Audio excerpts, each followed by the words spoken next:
You know that specific silence that happens right before a car crash?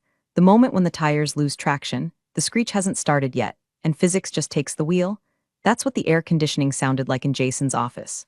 It was a Friday afternoon, the kind of gray, lifeless New York Friday that makes you question every life choice that didn't involve moving to a goat farm in Vermont. I was sitting across from Jason, the 30-something CEO who wore sneakers that cost more than my first car and possessed a smile that didn't quite reach his dead, shark-like eyes. He was leaning back in his Herman Miller Aeron chair, a chair he didn't know how to adjust properly, so he always looked like a toddler trapped in a spacecraft, and tapping a Mont Blanc pen against his teeth. Click, click, click, the sound of a time bomb that didn't know it was already ticking. Marjorie, he started, using that tone reserved for euthanizing family pets or explaining cryptocurrency to the elderly. You know, we're pivoting. We're moving toward a leaner, more agile methodology. We're trimming the fat to let the muscle breathe. I stared at him. I've been in this game long enough to know when I'm being hustled. If you enjoy stories about corporate sociopaths getting served a cold plate of karma, do me a favor and hit subscribe, maybe drop a like. It helps keeps the lights on while I navigate this absolute circus. Anyway, back to the execution. The board and I, well, mostly I because I'm steering this ship, we've been looking at the equity pool, Jason continued, his eyes darting to the ficus plant in the corner because he couldn't hold my gaze. And frankly, the legacy options. The ones my dad handed out like candy back in the day, they're clogging the cap table. They're dead weight, Marge, and we're a family here. Families make sacrifices for the greater good. Family, I repeated. The word tasted like battery acid. Exactly, he beamed, thinking he'd landed the plane. So we're restructuring. Your stock options, the advisory ones, they're being canceled, effective immediately. We're issuing new grants to the engineering team. The guys actually building the future, you know? But hey, we're keeping you on salary for the transition period. We're not monsters. He pushed a document toward me. It was a single page. Notice of equity forfeiture. It was printed on heavy bond paper, meant to look official, meant to look final. I looked at the paper. Then I looked at Jason. He was sweating, just a little, right along the hairline where his hair plugs were fighting a losing battle against genetics. He expected me to cry, or scream, or throw the artisanal coaster sitting on his reclaimed wood desk. He was braced for the hysterical older woman routine. I gave you the best years of my life speech. He didn't know who I was. He saw Marjorie, the governance lady. The woman who sat in the back of meetings taking notes. The woman who quietly reminded people about compliance training and updated the employee handbook. He saw a fixture, like the water cooler or the printer that always jammed on tray 2. He didn't see the architect. I didn't pick up the pen. I didn't touch the paper. I just folded my hands in my lap, placing one thumb over the other, pressing down until the nail turned white. Is that all, Jason? I asked. My voice was steady, flat, the audio equivalent of a heart monitor line. He blinked, confused by the lack of drama. Yeah, I mean HR will send you the updated comp package, minus the equity. But Marge, really, thank you for being understanding. It's just business. Just business, I echoed. I stood up. My knees popped, a sound that seemed deafening in the glass box. I smoothed the skirt of my charcoal suit, a suit I bought 10 years ago when his father, Richard, begged me to come save his chaotic little startup from an SEC audit. I looked around the office. I looked at the whiteboard covered in buzzwords like synergy, disruption, and hypergrowth. I looked at the photo of Jason on a yacht, holding a magnum of champagne, looking like the poster child for unearned confidence. I'll get back to work then, I said. I walked out. I didn't slam the door. I closed it softly with a click that sounded like a lock engaging.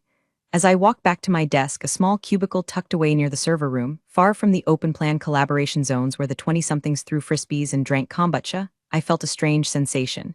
It wasn't sadness. It wasn't fear. It was the cold, metallic taste of absolute clarity. Jason thought he had just cut off a withered limb. He thought he had cleared the capitalization table for his big, shiny acquisition. He thought he was the smartest man in the room because he spoke the loudest and used the most acronyms. He had no idea that he had just tried to evict the landlord. I sat down at my desk. I unlocked my computer. I opened a folder labeled Archive Do Not Delete, nested inside 3 other folders labeled TAX Receipts 2018. I wasn't going to scream. I wasn't going to sue, not yet. I was going to wait, because Jason had forgotten the first rule of corporate governance. Read the bylaws, read the amendments. Read the fine print his father signed when the company was 3 days away from bankruptcy and couldn't make payroll. He wanted to play family? Fine, we could play family. We could play the part where the matriarch reminds the spoiled children exactly who owns the house. I stared at the screen, the blue light reflecting in my glasses. The cursor blinked. Let the games begin, I thought. And for the first time in years, I smiled. It wasn't a nice smile. It was the smile of a wolf watching a sheep lock itself inside the slaughterhouse. Understand why Jason's little power play was roughly as intelligent as sticking a fork into a toaster while standing in a bathtub? You have to go back. Back before the polished concrete floors and the espresso machines that cost more than a Honda Civic. Back to when this company was 5 people in a sublet basement in Queens that smelled like mildew and desperation. It was 12 years ago. Richard, the founder, Jason's dad, called me at 3 a.m. I was working at a mid-tier firm then, billing hours and dying slowly inside, one document review at a time. Marjorie, Richard had rasped, his voice sounding like gravel in a blender. I'm done. The SEC is sniffing around the series around. The investors are pulling term sheets. I can't pay the lawyers. I can't pay you. I can't pay anyone. I should have hung up. I should have gone back to sleep and let Richard's dream die the death it probably deserved. But Richard, he had this chaotic, magnetic energy. He was a mess, but he was a brilliant mess. I'm coming over, I said. When I got there, the office looked like a crime scene where the murder weapon was bureaucracy. Papers everywhere, unopened notices from the IRS. Richard was sitting on the floor, surrounded by empty takeout containers, looking like a man who had stared into the abyss and the abyss had handed him a tax bill. And there was Jason. He was 22 then, an intern. He was sitting in the corner playing Angry Birds on his phone, wearing oversized headphones, completely oblivious to the fact that his inheritance was currently swirling down the drain. He looked up at me, gave a vague nod, and went back to flinging digital birds at digital pigs. That was the dynamic. Richard panicked. Jason ignored, and I fixed. For 6 months, I didn't sleep. I lived on vending machine coffee and sheer spite. I rebuilt their corporate structure from the ground up. I standardized the contracts. I fought the auditors. I renegotiated debt with creditors who threatened to break kneecaps. I was the janitor of their legal mess, scrubbing the grime off the ledger until it shined. When the dust settled, the company was saved, but there was no money, literally zero liquidity. Richard sat me down on a folding chair. Marjorie, I can't pay your invoices. I have nothing. I know, Richard, I said. I was exhausted. My hair was a mess. I was wearing the same blouse I'd had on for 2 days. But I can give you this, he said. He slid a document across the table. It was a convertible advisory agreement. A weird Frankenstein's monster of a contract. Its shares, Richard explained, his eyes bloodshot. Advisory shares, Class B. But here's the kicker. I'm putting in a clause, a loyalty clause. If the company fails to pay dividends for 24 consecutive months, or if the board fails to meet for a fiscal year, these shares convert. Convert to what? I asked, squinting at the legalese. Voting stock, Richard whispered. Supervoting stock, 10-1 ratio. It's a poison pill, Marjorie. If I ever lose control or if the vultures come circling and stop paying us, this kicks in, you become the failsafe. I looked at Jason in the corner, still useless, still playing games. Then I looked at Richard. He was trusting me to be the keeper of the keys. Why me? I asked. Because you're the only one who actually reads the paperwork, Richard said. I signed it. He signed it. We notarized it right there with a stamp I kept in my purse. I filed it away. Not in the main digital repository. Richard was paranoid about hackers then, but in the physical Iron Mountain archives and a personal copy in my fireproof safe at home. Years passed. The company grew. Richard got old and tired. He stepped back into a chairman emeritus role, which basically meant he played golf and pretended not to notice his son turning the company into a tech bro frat house. Jason took over as CEO. Jason, who never read anything longer than a tweet. Jason, who treated me like the office furniture. Jason, who saw governance specialist on my door and assumed it meant glorified secretary. He didn't know about the clause. Why would he? He never dug into the pre-series B historic filings. He only cared about the shiny new valuation metrics, but the clock had been ticking. Condition 1, unpaid dividends. The company hadn't paid a dividend, ever. They reinvested everything into growth hacking and Jason's expense account. That was 12 years of non-payment. Check. Condition 2, board inactivity.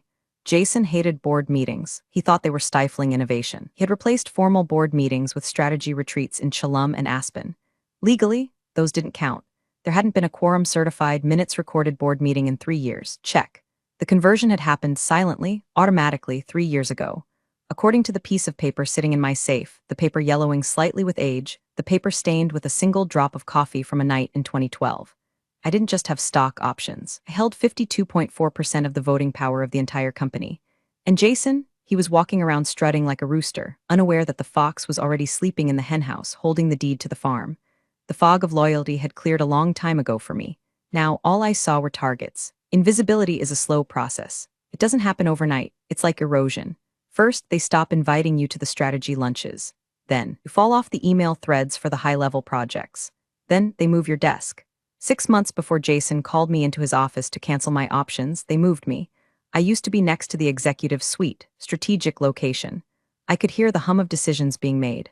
Then, one Monday morning, I came in to find my boxes packed. We're creating a wellness zone for the developers, the office manager. A 22-year-old named Kaylee who communicated primarily in emojis told me. So we moved you to the annex. It's quieter, better for whatever it is you do. The annex was a glorified storage closet near the server racks. It was cold. It hummed with the sound of fans cooling terabytes of data. It was where they put things they didn't want to look at: broken chairs, outdated promotional banners, and me. I became a ghost. I would walk down the hallway to get coffee. The good coffee machine was in the main kitchen, but I was unofficially banished to the Keurig in the basement, and people would look right through me. New hires didn't even know my name. One afternoon, a guy named Chad, because of course his name was Chad, stopped me near the elevator. He was wearing a vest over a t-shirt and holding a skateboard. He was the new VP of brand evangelism. "Hey," he said, snapping his fingers. "You're in HR, right? The toilet on the fourth floor is clogged. Someone tried to flush a salad." I stared at him. I was wearing a silk blouse and holding a binder containing the intricate details of our Delaware tax nexus. "I'm in governance, Chad," I said, my voice ice. Right, governance, HR, operations, same thing," he laughed, already looking at his phone. "Just get a plunger, yeah? It smells like failure in there." He walked away. I didn't get a plunger. I went back to my desk and added his name to my mental list. Chad, VP of Brand Evangelism, vest holder, future unemployable person. But the invisibility had a perk. When people think you're furniture, they talk in front of you. They leave things on the printer. They forget you have access to the shared drives because they assume you don't know how to use a computer. That's how I saw the numbers.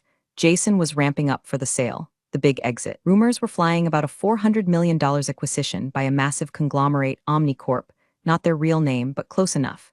To get that valuation, our EBITDA, earnings before interest, taxes, depreciation, and amortization, needed to look stellar.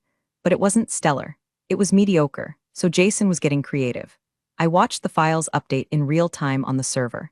I saw the adjusted EBITDA spreadsheets. They were moving operational expenses into capital expenditures to artificially inflate profit. They were counting projected revenue as recognized revenue. It was classic, sloppy fraud. The kind of stuff that works for a quarter until the auditors actually open the hood.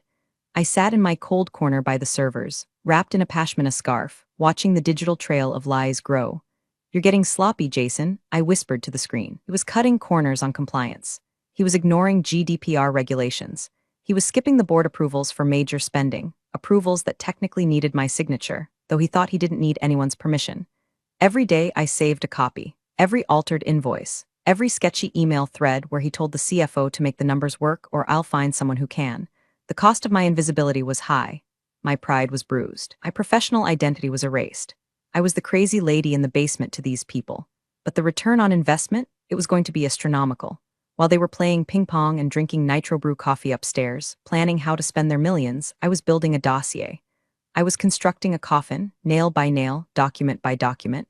They thought I was obsolete. They didn't realize that in a company built on smoke and mirrors, the person who holds the flashlight is the most dangerous person in the world. I checked the time. 5:30 p.m. The office was getting loud, beer o'clock on Fridays. I could hear the music thumping through the floorboards. I packed my bag. I took my hard drive. I walked out past the reception desk. Kaylee waved without looking up. "Have a good weekend," she chirped. "I will," I said, and I meant it, because this weekend I was going to open the safe. My apartment on the Upper West Side is the antithesis of the startup office. It is quiet. It smells like beeswax and old paper. There are no beanbag chairs. There is no neon signage encouraging me to hustle harder. There is just order. That Friday night, after Jason had fired me from the equity pool, I didn't drink wine. I didn't cry into a pint of Ben & Jerry's. I made a pot of very strong black tea, put on my reading glasses, knelt before the floor safe in my closet. The dial spun with a heavy, satisfying click. Left to 32, right to 18, left to 04. The door swung open. Inside, stacked neatly next to my birth certificate and my grandmother's jewelry, was the file. The file. I carried it to my dining room table, spreading the documents out under the warm glow of the chandelier. It was like visiting old friends. Friends who were armed and dangerous. I bypassed the standard incorporation papers and went straight for the amended and restated shareholders agreement, dated 12 years ago. The paper was slightly yellowed. Richard's signature was a frantic scrawl in blue ink. My signature was small, precise, in black. I turned to page 14. Clause 7.2. I ran my finger over the text, reciting it like a prayer I had memorized a decade ago. In the event that the company fails to declare and pay dividends on any class of stock for a period of 24 consecutive months. Or, Roman 2, the board of directors fails to convene a quorum-certified meeting for a period of 12 consecutive months. The advisory Class B shares held by the advisor Marjorie X shall automatically, and without further action by the board, convert into Class A supervoting shares at a ratio of 10:1. I grabbed a calculator. I didn't need it, but I wanted the satisfaction of the buttons clicking. Total outstanding shares, 10 million. Jason held 4,040%. Investors held 4,040%. Employee pool, the one Jason was trying to gut, 1,010%. My original grant, 1,010%. But the math changed when Clause 7.2 kicked in. My 1 million shares didn't just stay as 1 million. They carried the voting weight of 10 million. The total voting pool wasn't 10 million anymore. It was roughly 20 million votes, and I held 10 million of them. 10 million out of 19 million effective votes, 52.6%. I sat back in my chair, the tea cooling in the mug.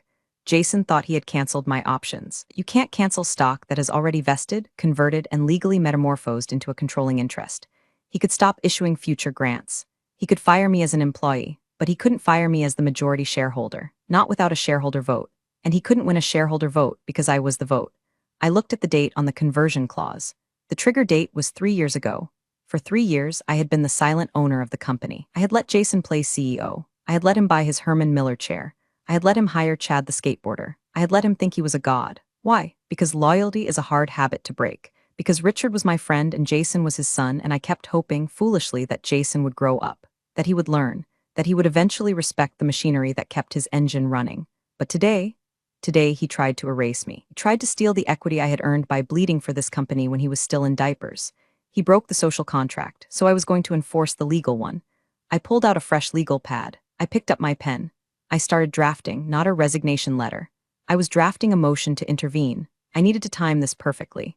If I revealed my hand too early, Jason might try to scuttle the deal, burn the company down out of spite, or tie me up in litigation for years. He had the company credit card for legal fees I was paying out of pocket. I needed to wait until the moment of maximum leverage, the moment when backing out was impossible, the moment when the check was on the table and the pen was hovering. I looked at the calendar on my wall. The acquisition signing was scheduled for next Thursday. 6 days. 6 days to play the role of the defeated, compliant ex-employee. 6 days to let Jason dig his grave a little deeper. I took a sip of cold tea. It was bitter. I liked it. Tuesday, 2 days before the signing, Jason decided to host what he called a pre-victory board meeting. It wasn't a real board meeting, of course. Real board meetings require notice, agendas, and, crucially, me verifying the quorum. This was just a circle jerk in the conference room with the 3 lead VC investors who were about to cash out big time. I wasn't invited, obviously, but I was still technically employed for my transition period, and old habits die hard. Plus, the conference room has glass walls, and sound travels through the ventilation ducts remarkably well if you know where to stand in the copy room. But I didn't need the copy room. I walked right in. I was holding a tray of water bottles. It was humiliating, yes. A woman with a law degree and 15 years of governance experience playing waitress. But I needed to be in that room. I needed to hear the specific words they used. "Marge," Jason said, his voice dripping with faux magnanimity when he saw me. He was wearing a suit today, no sneakers. He looked almost professional if you ignored the nervous energy radiating off him like heat waves. "Just set those down, thanks." He turned back to the investors. 3 men in Patagonia vests and all-birds shoes, the uniform of capital. So Jason said, gesturing to the pitch deck on the screen. "The cap table is clean. We've scrubbed the legacy issues. The option pool is optimized for the acquisition. OmniCorp is ready to wire the funds Thursday morning. And the founder's stock?" one of the VCs asked, a guy named Brad. "Richard's stake? Dad's on board." Jason waved a hand dismissively. "He's in Florida. He just wants the check. He's not involved in ops anymore. I have his proxy." I thought as I set a water bottle down. "Richard never gives proxies. He trusts no one in the—" "Redundancy?" Brad asked, glancing briefly at me. He meant me. I was the redundancy. "Handled," Jason said, his voice dropping a decibel. "We offered a generous severance. The equity was retired. It's a non-issue. Retired. Like an old racehorse they shot behind the barn." I arranged the bottles perfectly straight. I checked the coasters. I was invisible. "Excellent," Brad said, leaning back, "because OmniCorp's legal team is brutal. If they find a single hair in the soup, they'll retrade the deal. They'll drop the valuation by 20% just for fun." "There are no hairs," Jason insisted, slamming his hand on the mahogany table. "We run a tight ship. We are transparent. We are ready." He picked up a bottle of sparkling water, the one I had just placed there. He raised it. "To the finish line," Jason said, "to the liquidity event," the VCs chorused. They clinked plastic bottles. I stood by the door, holding the empty tray. My face was a mask of polite servitude. Inside, my brain was screaming. They were toasting to a crime. They were celebrating a heist where the getaway car had no engine. Jason looked at me. For a second, just a second, I saw a flicker of guilt, or maybe it was fear. Maybe he realized, deep down in his lizard brain, that it was too easy, that I had gone too quietly. "You can go, Marjorie," he said. "Enjoy the meeting, gentlemen," I said. I walked out. As I headed back to the annex, I felt a vibration in my pocket. It was a text from Richard. "Richard, Jason says you're leaving? What's going on?" I stopped in the hallway. I looked at the text. I could tell him now. I could blow it up right now, but Richard was old. If I told him over the text, he might have a heart attack, or worse, he might call Jason and scream at him, tipping our hand. I typed back, just a restructuring. Don't worry, Richard, I'm handling the paperwork. We'll see you Thursday. He replied, I'll be there for the signing. Hate these things. Need you to look over the final docs for me. I smiled. I'm already looking, Richard. I'm already looking. Pre-victory party was winding down upstairs. I could hear laughter. Let them laugh. Laughter makes you careless. Laughter makes you forget to check the basement. Wednesday, the day before the end of the world. The digital data room for a $400 million acquisition is a sacred space. It's a secure, encrypted server where the company bears its soul to the buyer. Every contract, every lawsuit, every employee agreement is uploaded for the buyer's lawyers to tear apart. I still had my admin credentials. Jason had instructed IT to revoke my access by Friday. He was sloppy. He should have done it Monday. I logged in from the annex. I watched the file uploads coming in from Jason's computer. Folder /cap table final /file, cap table v final clean XLSX. I downloaded it. I opened it. It was a work of fiction, a beautiful, terrifying lie. There it was, row 42, Marjorie X, shares 0. Status terminated /forfeited. He had actually done it. He hadn't just told me the options were canceled. He had deleted them from the official ledger presented to the buyer. This wasn't just shitty boss behavior anymore. This was federal securities fraud. This was go to jail, do not pass go territory. If OmniCorp bought the company based on this spreadsheet, and then I popped up later claiming 52% ownership, the lawsuit wouldn't just bankrupt the company. It would destroy Jason personally. It would destroy Richard's legacy. I stared at the spreadsheet. The cells were neatly formatted in Arial font. The lies looked so professional. My phone rang. It was a 212 number. OmniCorp's outside counsel, a firm known as the Wolfpack. I didn't answer. I let it go to voicemail. Then, a new notification popped up in the data room. Request from buyer counsel. Please provide original executed copies of all advisor agreements from 2010 to 2012. My breath hitched. They were digging. They were looking for the legacy paper. Jason uploaded a file 5 minutes later. File, advisor agreements consolidated PDF. I downloaded that too. I scrolled through it. He had included my original employment contract, but he had omitted the convertible advisory agreement, one with clause 7.2. He had cherry-picked the documents. He was actively concealing the controlling interest of the company. I leaned back in my chair. The hum of the servers sounded like a Gregorian chant. I had a choice. Option A, call the buyer's lawyers right now. Send them the missing document. Blow the deal before it gets to the table. OmniCorp walks away. The company's stock crashes. Jason gets fired, but the company and my potential payout burns to the ground. Option B, wait. Let Jason sign the representation that the data is accurate. Let him commit the fraud on paper in ink. Then intervene before the buyer countersigns. If I did option B, I wasn't just saving the company, I was taking it. I picked up the phone and dialed a number I hadn't called in years. Richard? Marjorie? His voice was crackly, distant. He sounded tired. I'm at the airport, flying up for the signing tomorrow. Jason says it's a done deal. Why do I feel like I'm walking into a trap? Because you are, Richard, I said softly. What did he do? The edge was back in his voice, the old Richard. He erased me, Richard. He scrubbed the cap table. He's selling the company without disclosing the conversion clause. Silence on the line, then a heavy sigh that sounded like a tire deflating. The idiot, Richard muttered. The absolute, arrogance-blinded idiot. He thinks because he ignored the clause. Doesn't exist. He's going to sign the purchase agreement tomorrow, Richard. He's going to commit fraud. Not if we're in the room, Richard said. I need you to bring your copy, I said. The one from your safe, just in case. I have it, Richard said. I never travel without my insurance policy. Meet me in the lobby tomorrow, I said. 7:50 a.m. The signing is at 8 o'clock. Marjorie? Yes, take him down, but save the company. I built that damn thing with my own hands. I know, I said. That's why I'm still here. I hung up. My hands were shaking, not from fear, from adrenaline. The trap was set. The bait was taken. Now we just had to wait for the snap. Thursday morning, the day of reckoning. The weather was appropriate, thunderstorms. The sky over Manhattan was the color of a bruised plum. I stood in the lobby of our building, wearing my best suit, a navy blue power suit that cost a month's rent. I wasn't the governance lady today. I wasn't the annex ghost. I was the majority shareholder. Richard walked through the revolving doors at 7:50 a.m. sharp. He looked older than the last time I'd seen him. He walked with a cane and his suit hung a little loose on his frame, but his eyes were still sharp. They were the eyes of a man who had stared down bankruptcy and won. Marjorie, he nodded. No hug. We weren't huggers. We were war buddies. Richard. I nodded back. You have the folio? He patted a battered leather briefcase. Right here. We took the elevator up. The silence was heavy. Does he know I'm coming with you? Richard asked. He thinks you're just here to smile for the photo op, I said. He thinks I'm packing my things. He never did understand the difference between price and value, Richard grunted. The elevator dinged at the penthouse floor. The glass doors slid open. The office had been transformed. Fresh flowers everywhere. Catering spread that could feed a small army. Champagne on ice. Jason was standing in the center of the room, adjusting his tie in the reflection of a window. When he saw Richard, he plastered on a smile. "Dad, you made it." He rushed over, ignoring the cane, ignoring the stiffness in Richard's gait. "Big day, biggest day." Then he saw me standing behind Richard. His smile faltered. "Marjorie, I thought you were clearing out the annex today."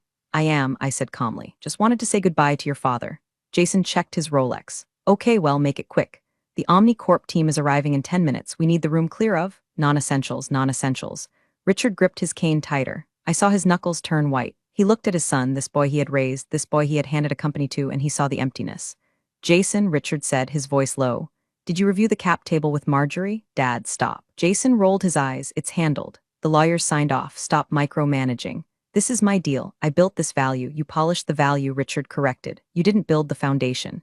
"Whatever," Jason waved a hand. "Just sit in the conference room. Don't say anything weird to the buyers, okay? Let me do the talking." He turned his back on us. He turned his back on his father. He walked toward the conference room where the lawyers were setting up. Richard looked at me, a look of profound sadness. "He's not ready," Richard whispered. "No," I said, "he's not." "Do what you have to do," Richard said. "Are you sure?" I asked. "He's your son." "He is," Richard said, "but the company? The company is my life's work, and he's about to perjure himself and destroy it." We walked toward the conference room. The OmniCorp team was walking in from the other entrance. 6 lawyers in charcoal suits, 2 partners. Serious men and women carrying thick binders. They looked like sharks entering a feeding frenzy. Jason greeted them with a high-five energy that was painfully out of place. "Welcome, welcome. Let's make history," Jason chirped. I stood by the door. I waited. The players were seated. The stage was set. It was time to flip the table. The conference room table was a slab of marble that probably cost more than my college education. On one side, Jason, flanked by our nervous-looking general counsel, a guy named Tim who was 26 and clearly out of his depth, and Richard. On the other side, the Wolfpack from OmniCorp. I stood in the back corner, near the ficus tree. Jason shot me a glare that clearly said get out, but he couldn't make a scene in front of the buyers. He ignored me, hoping I would dissolve. The lead counsel for OmniCorp, a woman with steel-gray hair and glasses that looked like they could cut glass, opened the main binder. Her name was Miss Sterling. "All right," Miss Sterling said. Her voice was crisp. "We've reviewed the final disclosures. We have the wire instructions queued. $400 million cash and stock deal." Jason was practically vibrating. He was already spending the money in his head. However, Miss Sterling paused. She pulled a single sheet of paper from her stack. "We have one final housekeeping item regarding the capitalization table." Jason froze. "Yes, it's clean. We sent the clean version. We ran a standard search against the Delaware corporate filings this morning," Miss Sterling said. "Just a sanity check, and we found a discrepancy." She slid the paper across the marble table. "There's a UCC filing and a historic shareholder agreement referenced in the 2012 audits that doesn't appear to be resolved in your current ledger." "A Class B convertible instrument?" Jason laughed. A nervous, high-pitched sound. "Oh, that's ancient history. That was just some advisory thing for an old employee. It was canceled. Right, Tim?" He kicked Tim under the table. Tim jumped. Yes, retired, forfeited." Miss Sterling looked over her glasses. "Do you have the forfeiture agreement signed by the holder?" "We gave notice," Jason said. "It's an at-will employment state. We canceled the options." "Options are one thing," Miss Sterling said. "Voting stock is another. If this instrument converted, it's not an option anymore, it's equity. And if you don't have a signed release, we have a problem." The room went deadly silent. The air conditioning hummed. "Who is the holder?" Miss Sterling asked. She looked at the document. "Marjorie?" Jason's face went pale. He opened his mouth, but no sound came out. I took a step forward. My heels clicked on the hardwood floor. Click, click, click. Every head turned. "That would be me," I said. Jason swiveled around in his chair. His eyes were wide, panicked. "Marjorie, what are you doing? Get out." I ignored him. I walked straight to the table. I didn't look at Jason. I looked at Miss Sterling. "I am Marjorie," I said, "and I haven't signed a forfeiture agreement. In fact, I haven't signed anything." I placed my folio on the table. I opened it. "This," I said, pointing to the document, "is the original convertible advisory agreement. And here are the bank records showing 0 dividend payments for 12 years. And here are the affidavits swearing that no board meeting occurred between 2019 and 2022. I looked at Jason. "Clause 7.2 triggered on January 1st, 2022, I said. "My advisory shares converted to Class B supervoting stock." I turned back to Miss Sterling. "I don't hold options, Miss Sterling. I hold 52.4% of the voting interest in this company." The silence in the room was absolute. You could hear a pin drop. You could hear Jason's career dying. That's bullshit," Jason shouted, standing up. "She's a secretary. She's the governance lady. She doesn't own anything." "Sit down, Jason," Richard said. His voice was quiet, but it commanded the room. Jason looked at his father. "Dad, tell them." "She's telling the truth," Richard said. "She owns it, Jason. Always has." Miss Sterling looked from me to Jason to Richard. Then she closed her binder. "Well," she said, "it appears the person sitting in the CEO's chair doesn't actually have the authority to sell this company." She looked at me, a look of professional respect. Marjorie, she said, are you the controlling shareholder? I am, I said. Then why are we talking to him? She asked, gesturing vaguely at Jason. I have no idea, I said. I pulled out the chair at the head of the table, the chair Jason usually sat in. Jason, I said, you're in my seat. Jason looked like he had been slapped. He looked around the room for allies. The VCs were staring at their phones, frantically texting their own lawyers. Tim, the general counsel, was trying to become one with his chair. Richard was staring straight ahead, his face unreadable. This is a coup, Jason sputtered. You can't just? This is my company. It was your playground, I corrected him. It's my company, legally. Technically and morally, I stood waiting. Jason, Richard said again, move. Jason stood up. He was shaking. He grabbed his portfolio. You'll hear from my lawyers. This is entrapment. This is corporate governance, I said. Goodbye, Jason. He stormed out. The heavy glass door swung shut behind him. The vibration rattled the water bottles. I sat down. The leather of the chair was still warm from him. I smoothed my skirt. I looked at the OmniCorp team. They were watching me like I was a bomb that had just diffused itself. Miss Sterling, I said, I apologize for the theatrics. The former management was confused about the equity structure. Clearly, Miss Sterling said. She looked amused. So where does this leave the deal? OmniCorp doesn't like surprises. No surprises, I said. I have reviewed the term sheet. The valuation is fair. The technology is sound. The only defect was the representation regarding the cap table. I slid a new document across the table. One I had drafted last night. This is a shareholder consent form. As the majority holder, I am ratifying the sale. I am approving the merger. Miss Sterling picked it up. She read it. And the proceeds, she asked. The distribution waterfall. The previous cap table allocated 40% to Jason, I said. That allocation is incorrect. My shares take precedence. I paused, however, I said. You're going to make one adjustment. The employee option pool, the one Jason tried to cancel, we're reinstating it out of my share. The engineers, the support staff, the people who actually built this place. They get their payout first. Richard looked at me. He smiled, a small, proud smile. And Jason? Miss Sterling asked. Jason remains a minority shareholder, I said. He will get his check, but he is removed from management, effective immediately. He is barred from the board of the new entity. Miss Sterling nodded. She pulled out a fountain pen. We can work with that, she said. For the next 4 hours, we redlined the contract. I didn't need Tim. I knew every clause, every liability, every buried skeleton in the company's history because I was the one who buried them. At 1:00 p.m., we signed. The wire transfer initiated. $400 million. My phone buzzed, a notification from the bank. I walked Richard to the elevator. You did good, Marge, he said. I just read the fine print, Richard, I said. He'll never forgive you, Richard said. He'll get over it in St. Tropez, I replied. With his 10% stake, he can buy a lot of therapy. I went back to the office. The annex seemed a million miles away. I walked into Jason's my office. I looked at the view of the Manhattan skyline. The rain had stopped. The sun was breaking through the gray clouds. I saw the notice of equity forfeiture still sitting on the desk where Jason had left it on Friday. I picked it up. I walked over to the shredder. It was gone. I sat down in the Herman Miller chair. I adjusted the lumbar support. It finally fit. I opened my email. I sent one message to the entire company. Subject, update regarding leadership and acquisition to all staff from Marjorie X interim CEO team. The acquisition is complete. Your jobs are safe. Your stock options are vested. We are a family here. And this time, Mom is in charge. Get back to work. I closed my laptop. I took a sip of Jason's lukewarm sparkling water. It tasted like victory. Real power doesn't announce itself. It simply asserts. Marjorie's quiet takeover of that acquisition was a masterclass in strategy. Never mistake someone's silence for weakness. True competence often holds the ultimate leverage. Appreciate you all for sticking through this one. See you in the next story.